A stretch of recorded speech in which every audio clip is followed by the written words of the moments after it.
அவர்களை விளவங்கோடு தொகுதி உண்ணாமலை பேரூராட்சிக்கு உட்பட்ட விரிகோடு மார்த்தாண்டம் கருங்கல் சாலையில் உள்ள ரயில்வே கேட் 15B யில் மேம்பாலம் அமைக்க பல வருடங்களுக்கு முன்பாக சர்வே செய்யப்பட்டுள்ளது.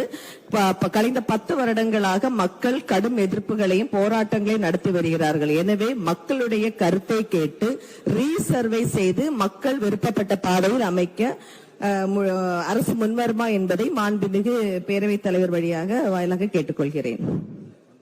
மாண்புமிகு அமைச்சர். பேரவைத் தலைவர்களே, நம்முடைய சட்டமன்ற உறுப்பினர் சகோதரி சொல்லுகிற அந்த கோரிக்கை என்பது பொதுவாக ரயில்வே பாலம் கட்ட வேண்டும் என்று சொன்னால் அதனுடைய போக்குவரத்து செறிவை வைத்துத்தான் ரயில்வே பாலம் கட்டுவோம். 1 லட்சத்துக்கு மேற்பட்ட செறிவு இருக்கும் என்று சொன்னால் அதை முழுமையாக நம்முடைய மாநில அரசாங்கம் 50% ஒன்றிய அரசாங்கத்திலிருந்து 50% பெற்று அந்த பாலத்தை நாங்கள் கட்டுகிறோம். எனவே நீங்கள் சொல்லப்பட்டிருக்கிற அந்த செறிவு இருக்கிறதா என்பதை துறை சார்பாக ஆய்வு செய்யப்படும். அதே நேரத்தில் எல்லா மாநில அரசாங்கம் தான் கட்ட வேண்டும் என்று சொன்னால் முதலமைச்சருடைய அனுமதி பெற வேண்டும். ஏன்னா முழு பணத்தையும் போட்டு மாநில நிதியிலிருந்து கட்ட வேண்டும் என்று சொன்னால் அதுக்கு நிதித்துறையில இடம் தர வேண்டும், முதலமைச்சருடைய அனுமதி பெற வேண்டும். நீங்க சொன்ன கேள்வியே அதை நான் மனுவாக எடுத்துக்கொண்டு அதை ஆய்வு செய்ய சொல்கிறேன். அது என்ன நிலையில் இருக்கிறது என்பதை உணர்ந்து பணிகளை மேற்கொள்ள